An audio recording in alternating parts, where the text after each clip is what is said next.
Very good evening, friends. Meeting after a very big gap in the philosophy session. So we have started just discussing the practical part of the organon, that is the case taking, and there were multiple problems because of which it was not possible to go for lecture. But from today onwards, again, we'll continue with the series. We have started discussing about the chapter that is the examination of the patient, the chapter number 23 from the Kant's philosophy. And two lectures we have already discussed about this chapter. The concluding part of this chapter today we have to finish. So this chapter is specifically dealt with the aphorism number 84, where Hahnemann started explaining about the hints how to go ahead with the case taking. And each and every minute detail he tried to explain over there to teach each and every student of homeopathy that how to go ahead, how to understand, and how to questionize, what to questionize, and how to deal with the patients. Everything he tried to explain over there. It looks very simple many a times to tell the patient to start slowly or to explain slowly, etc. But these are the needs which are actually really practical, which are needed, because if patient is hasty in talking, you cannot get what you desire. It is too much needed. And for that purpose, he has tried to explain all those details over there. So he explained over there that you should not interrupt the patient unless and until he goes away from the focus. You write down each and every sentence on a new line so that every sentence should be written, and if anything has to added, we can add over there. Then you can ask for the patient, then you can ask with the attendant, and physician himself should observe all those details in minute form. He tried to explain in that paragraph, and some of which already we have finished. So Kant's aspect of looking towards it already we have finished. Let us go with the last concluding two paragraphs. We'll finish the chapter in today's session, and tomorrow we'll begin with the new one. Be sure you have not put any words into your patient's mouth or biased his expressions. You want to know all the particulars but without asking about it directly. So these are the very important things. You ask the patient, what is your problem? And if patient starts narrating, he says that you don't say certain words so that patient will utilize the same words. Actually, the words should come from the patient's mouth so that that indicates the state of the patient. We have to find it out the state of the patient, and that is reflected in his words, the words which the patient will going to utilize. And for that purpose, you should not utilize specific words, or you should not ask any direct question. For example, तुम्हाला युरिनला काही त्रास होतो का? Can you get trouble to the urine? You are asking the particulars directly. It will not going to patient will either yes or no. He will going to answer in monosyllables, and it will not useful because you have not given a chance to explain. Here, you have to ask the patient, what is your problem? Then when patient starts narrating, again your question should be, tell me details right from the start till today, what you had. So your question should be precise enough so that you can get the details from the patient's mouth. If you ask a direct question, you must not put the symptoms in the record. For 99 times out of 100, the patient will answer by yes or no. If the patient's answer is yes or no, your question went badly. If the question brings no answer, let it be, let it alone, for he does not know or has not noticed. So if the patient has not explained anything, wait for some time. Go ahead, keep some space over there, and thereafter you can ask regarding it at the end. But you should not force the patient to answer that question either in yes or no, because it is not of any use to you, for you, for solving the case. Questions giving a choice of answers are defective, uncertain, the precise part of the body, the pain, the pain was in, and the character of pain, etc. Then if patient is complaining of headache, you ask exactly where do you get the headache. Then you exactly ask what is your exact feeling, sensation, so that patient can explain. If you ask, are you getting throbbing headache? Patient will say yes or no. It doesn't have significance because the throbbing word is coming from your mouth, not from the patient's mouth. It should be from patient's mouth because that has significance. And that's what he wants to explain over there, that whatever is narrated by the patient should be written as it is, as in the same words or in the very expression used by the patient.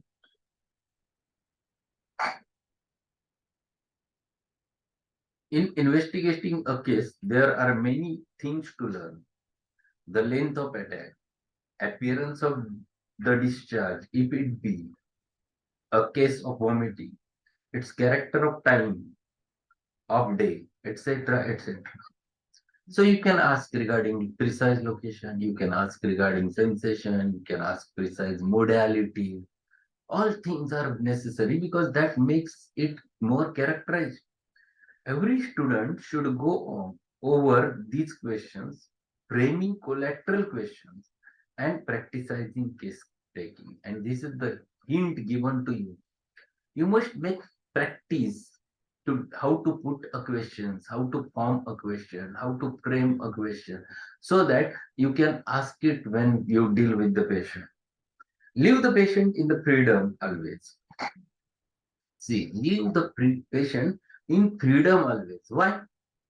Because unless and until you give the freedom, patient will not going to give details about himself. You ultimately you have to find it out a remedy for the patient. If you give freedom, then you will find the exact nature of the patient. If you don't give them freedom, they cannot. Leave the patient in freedom always. Do not put any words into his mouth. Never allow yourself to hurry a patient. Get into a fixed habit of examination. Then it will stay with you. It is only when you sustain the sharpest kind of work that you can keep your reputation and fulfill your highest use. Say as little as you can, but keep the patient talking and keep him talking close to the line. See, very nice hints here. You talk very less, and your patient should talk more. Then you will get the data, prescribing data. Because only getting a data is not having a meaning. It should be prescribable data. It should be a characteristic symptom. Then it will going to work. Otherwise, it will not going to work. So every word, whatever patient has uttered, has a significance. The very expressions which he has used while telling the symptom are important for you. And at the same time, you should not talk too much. You just utter few words. You put proper question and just keep on listening. You should be a very good listener when you deal with the cases. You should be a very good listener. If you will only talk, you can find out symptoms in general and particular. So if you go on talking, you will not going to get the data, which is very important. If he goes off, bring him back to the line quietly and without disturbing him. If the patient is going away from the track, leaving behind the case taking, then it is a time to bring him again on the line. Then your duty is to interrupt him. Otherwise, till that period, don't interrupt the patient. That's what he is telling you. And this is so important. Many times, unless and until the patient is lachesis, you don't have to do this. Patient is going from away from the substance, from the topic, then you have to bring him back again on the line. Otherwise, whatever the patient talks about himself are very important for you. If he goes off, bring him back to the line quietly and without disturbing him. There is not much trouble in private practice. There you will do better average of the work. What he says? There you will do a better average of work. So if you are doing private practice, you have ample time. You can deal with each and every patient according to the need. You should not make a hurry to finish the case. That is more important. There are many times it happens that the physician himself feels in a hurry, and that's why he never get the data which is needed. So all things are necessary for you, and that's why you should not be in a hurry. All sleep symptoms are important. They are so closely related to the mind. The transfer from the sleep to the waking, from cerebrum to cerebellum, is important. See, very nicely is explaining. Even whatever happens during sleep time, the patient's sleep, his expressions, his dreams, his timings of sleep, all things matters a lot. They makes a good guidance for you. They are very important. That defines you exactly the patient's nature. Old pathologists were unable to account for difficult breathing during sleep.